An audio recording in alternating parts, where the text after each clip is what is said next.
everyone? I hope you are having a fantastic day. If you missed yesterday's episode, I went over all of what happened in 2017. I am so thankful for each and every one of your support. YouTube has radically changed my life, and what happened in 2017, honestly, still blows my mind.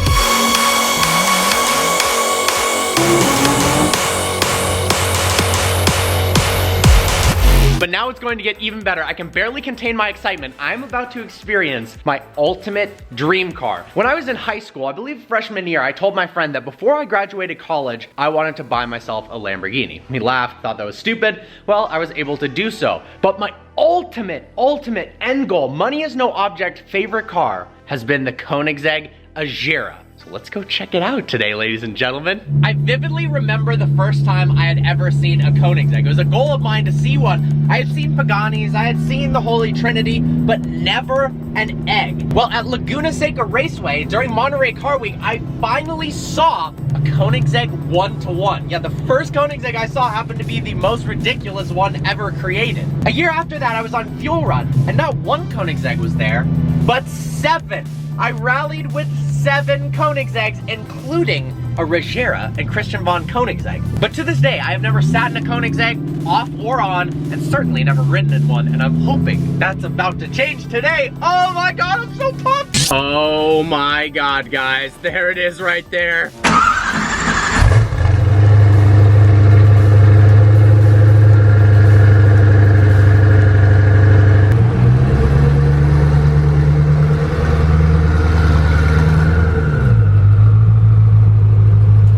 All right, guys, so here it is. Thanks to Whitesse Jr. He actually just started a YouTube channel, so you gotta check that out. I've been able to come check out the Agera RS1 and the Whitesse. Now, the car I really wanna check out today, of course, is the Agera, but we're gonna start with the Bugatti because honestly, this is definitely no slouch. The cool part is, this actually had the world record for top speed, I believe 268 miles an hour, and that car just crushed it at 277.9. But let's go ahead and check out the Whitesse.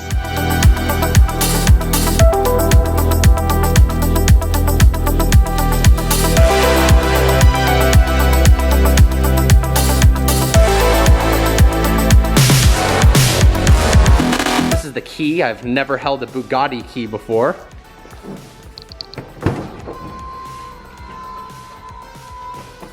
Gorgeous all black interior. And this right here is a secondary key you need to unlock its top speed. 1 of 1. The Veyron Whitesse makes 1,200 horsepower. We've got a W16 engine with 4 turbos. Now they changed it with the Chiron. Instead of 4 turbos kicking in all at once, we've got stage turbos, 2 at the lower RPMs and 2 at the higher RPMs. Now I know there's tons of videos on the internet of people being wowed by Bugattis and wowed by Koenigsegg's going for rides. I wanna go over some stuff that I don't believe anyone's really seen before. Like, what is the trunk space like in a Bugatti? Let's check this thing out. So, we've got this massive front trunk. I love the actual shape of it. There's a latch right here. Open that up. Not very big. We've got, what is this? Nice little divider. Not sure what that's for. And then a plaque, number 5 in the USA, 1 of 1. After opening this up, it's not in fact a toolkit, but actually an attachment for when the roof is down to lower the wind noise. Look at a first gen Veyron, it honestly looks pretty dated, but a Whitesse really doesn't. Something that people make a big deal about with Bugattis is the maintenance costs, and it turns out they are right. Every 5,000 miles, which really isn't all that far, you have to replace the tires. Now, how much do the tires cost? $10,000 each. They're Michelin tires, but unfortunately, because they are so large, I believe 365s in the back. 365s, yep. And they're rated to such high speeds that Michelin has to make these bespoke tires, and they're really, really expensive. $40,000. And even crazier than that, if you run over a nail, you're not allowed to replace just 1 tire, you have to replace 2. So let's say you get a flat, $20,000. Now every 3 times you replace the tires, you have to replace the wheels. The wheels are an extra $40,000. So it's an $80,000 repair bill the 3rd time you have to fix the tires. Oh my God. The tires themselves are actually glued onto the wheels because this car develops so much power and torque. it's able to spin the tires around the wheels. Look at the shape of the brake pedal. That is unique. This piece right here is not some crazy looking emergency brake. It's actually the holder for an umbrella. So you know how Rolls Royces come with umbrellas? Well, they cost $900. This one, $40,000 for the umbrella. If you're out and about, the top's off the Whitesse, you pull out the umbrella and it fits perfectly on the roof to cover you, but it'll cost you $40,000. First time pulling the paddles on a Bugatti. Feel quite nice, a little bit small, but I like it. Oh, wow. Quilted leather seats. Nice carbon fiber insert here with the Bugatti logo. Some customized Bugattis have track layouts or engravings depending upon the edition. One of the coolest panoramic roofs that I've ever seen. Apparently it's insanely heavy and requires multiple people to lift it off, so that's a little bit impractical. Doesn't seem like Bugatti is too concerned with weight savings given the fact that this car weighs 4,400, 4,500 pounds. On both sides here we've got a button that you have to click in order to remove the roof, but I don't believe we'll be doing that. So if you take a look at the carbon fiber on this car, you don't have that typical gray accents. This is actually called black tinted carbon, but it really looks more like it has some gold flake to it. Oh, all right guys, I've been given permission to start the Bugatti. Oh my God. It's making a series of ridiculous, crazy noises right now. But you can hear that beastly motor idling behind me. Wow. So I clicked the button to make the wing go down. Now he's gonna put it back up. Oh my God. When you turn the Bugatti on, it actually does a little wing adjustment sequence. Obviously, one of the coolest cars in the world. But now we have to go on to my favorite, personal, ultimate dream car, money is no object, the Agera RS. Oh my God.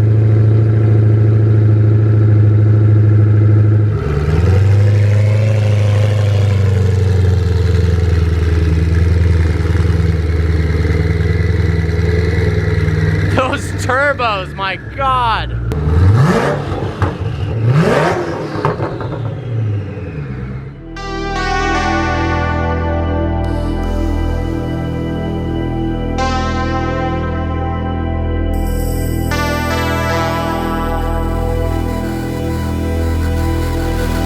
First saw this car at Sunset GT. I remember watching a bunch of cool cars roll up, Bugattis, LaFerraris, but the second this pulled up, the show was over. Absolute game over. There's only 25 Agera RSs made in the world, 8 of which came to the United States. The crazy part is, I believe 5 are in Southern California. This one is known as the RS1, which I'll go over a little bit of what that means. There are some differences between this RS and the rest of them. Out of all the hypercars, the LaFerrari, the P1, the Chiron, the 918, this has to be the best looking. It's the most aggressive by far. I mean, look at all the carbon fiber vents. The entire car, I mean, every single component that you can see and even underneath is carbon fiber. The wheels are carbon fiber. These wheels are actually lighter than the tires itself. This is also the only RS that has the hydraulically actuated movable rear wing. There's also a stationary wing that every other one has. One of the key features of the Koenigseggs are their doors. These are referred to as dihedral synchrohelix actuating doors. Essentially, it means they're the coolest looking doors on the planet. Click that and watch how the door opens. And boom. Look at that. Now, one concern I had, as well as some friends, was they actually pose a significant risk for somebody who's never been in a Koenigsegg before to damage the super expensive doors. Doesn't it look like if you pulled up too close to a curb, it could actually bang into it? Well, it turns out it can, but it has this epic warning sticker. Check this out to make sure that you don't do it. Now, on the Agera, there's actually a sensor on the mirror itself that prevents it from doing so. See right there, they told you, they warned you.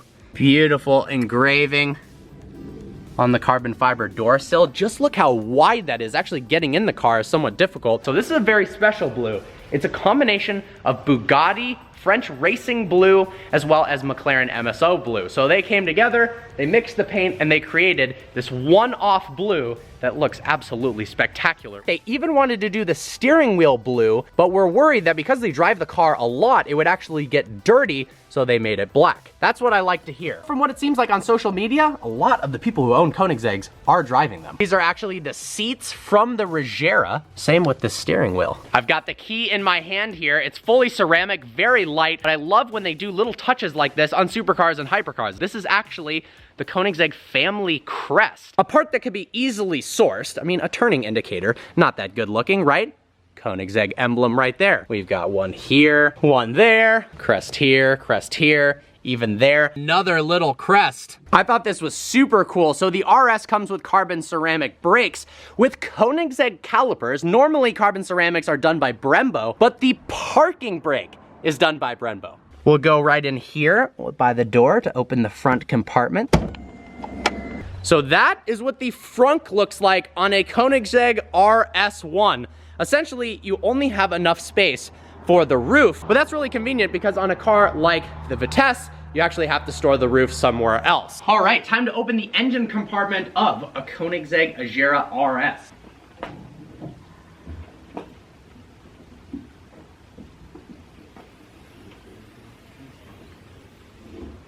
So here we are, ladies and gentlemen, a 5-liter twin turbocharged V8, 1,383 horsepower. This runs on E85. One of the reasons why it's called the RS1, because it has the Koenigsegg 1-to-1 motor in it. It was also the first Koenigsegg Agera RS in the United States. We've got a signature from Christian himself, 1 megawatt of power. So 1,380 horsepower, 944 pound-feet of torque in a car that weighs 3,000 pounds. It actually has a single clutch gearbox. There's a dry clutch and a wet clutch. So it's almost a combination of a single clutch and a dual clutch, but to get into first gear, it's clunky like a Lamborghini Aventador, something like that. And then afterwards, once you're shifting at full throttle, it's much, much smoother. Check this out. When you click the turning indicators, you actually get a little Koenigsegg shield in the side view mirrors. Look at that. That is awesome. A lot of people think that Koenigsegg's aren't legal in the United States. Well, they've changed that with the Agera RS. It is 100% legal in every state, and they made only 25 of these. That is some limited production. But the crazy part is, because of all the carbon fiber used in the vehicle, this car has just become the safest vehicle on the planet for frontal crash tests. That's right, your Toyota, your Lexus, your Volvo, doesn't matter. It's less safe on a front end impact than a Koenigsegg. Sixth thing I hate about the Toyota Prius, less safe than a Koenigsegg in a front end impact. Come on, Toyota, are you serious? The Koenigsegg also passed every single crash test on its first try. A lot of people notice that there is a ghost logo on many Koenigsegg's produced. That's because the Koenigsegg factory and test track used to be a Swedish Air Force hangar. The Swedish Air Force used to wear this ghost symbol as a patch, and they asked Koenigsegg if when they built the cars, they could commemorate that, and that's where the ghost is. Here we have the beautiful carbon fiber and Alcantara steering wheel. If you pull the right paddle twice, that puts it into drive. If you pull the left paddle twice, that puts it into reverse. Now, Koenigsegg didn't want to use any plastic in the interior, and actually the owner of this car has taught me that they drilled little holes so that light can pass through the metal in order to illuminate it, because they don't use transparent plastic. Another concern with a car like this, if you were to roll it, what happens? Because the doors open in such a unique way, well, the doors aren't exactly going to open. Well, Koenigsegg thought of that, and instead of having exploding doors like the Mercedes SLS has, you're equipped with an emergency hammer. Check this out. There is a warning symbol right here that lets you know there's an emergency hammer right here. You simply pull out this orange hammer, smash the windshield, and climb out of the vehicle. I've gone over some of the ins and outs of the Koenigsegg. There's some more I want to do later with the infotainment, but let's freaking take this for a drive. I have never experienced a power level like this before. I mean, my Huracan, it weighs 400 pounds more than this car and only makes 805 horsepower, whereas this weighs 400 pounds less and it makes 1,380, and it's rear-wheel drive. I can't even begin to imagine what it's gonna be like. Let's take it for a spin. All right, well, so far this is the longest ride I've ever had in a Koenigsegg, because I've never had a ride in a Koenigsegg.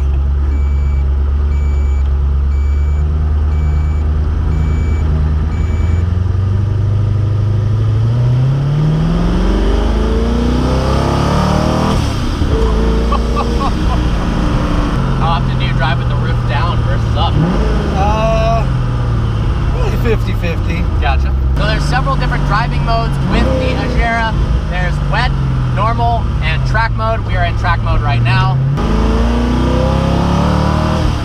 So you gotta check out the owner of this car, Whitesse, on Instagram. Awesome enough, you invited me out when Koenigsegg was gonna break the record to go see that. Unfortunately, I had food poisoning and I wasn't able to do it. I know that. But you took this car and you went 204 40 miles an hour? 246. Oh my god.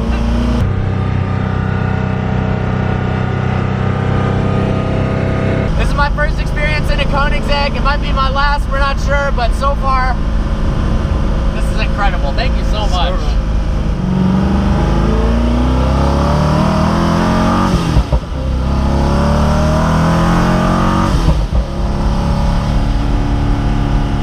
It sounds so brutal. So there's no rear view mirror on this thing. There's not. Oh wow. I just noticed there's no rear windows, zero visibility out the back. You just got your side view mirrors. But you can activate the rear view camera at all times to see what's behind you. Oh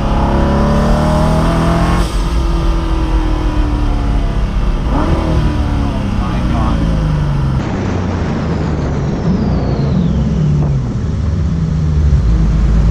Yo, what kind of car is this? Koenigsegg. A what? Koenigsegg. I've never seen one in my life.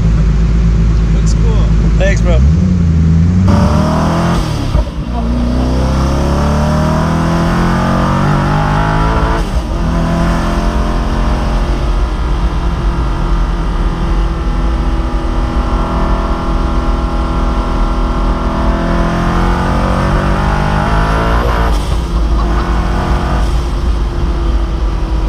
Yeah, 6 intense, that's for sure.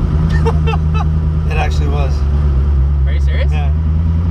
The sound, absolutely ridiculous. It's violent, and then you also get that lovely turbocharger blow-off noise that sometimes hinders the sound of the V8, like in McLaren. This is just smooth, kind of boring V8 sound. None of that in the Koenigsegg. It sounds absolutely raw and brutal. And honestly, it rides pretty smoothly. I'm impressed. It's pretty comfortable, right? Yeah. Yeah, the Bugatti, for instance, is a lot more bumpy. Yeah, so this is more comfortable over bumps than a Bugatti, and the Bugatti's supposed to be the heavier, more luxurious car, and this is the all-out, high-speed, also good on a track, lightweight, carbon fiber, everything, yet this still rides so smooth. All right, back to reality, darn it. All right, guys, well, the video has come to an end. This has been one of the greatest days on vehicle versions of my life personally. I obviously have a serious, deep love and desire for the Agera RS, so to be able to experience it, do a walk around, show you guys, and then get a ride in it has been incredible. Make sure to follow Whitesse Jr. I've got his link in the description below on YouTube, and then Whitesse on Instagram. I hope you guys enjoyed this video. Like always, please browse the channel and subscribe. Smash that thumbs up button for the Agera. I look forward to seeing you next video.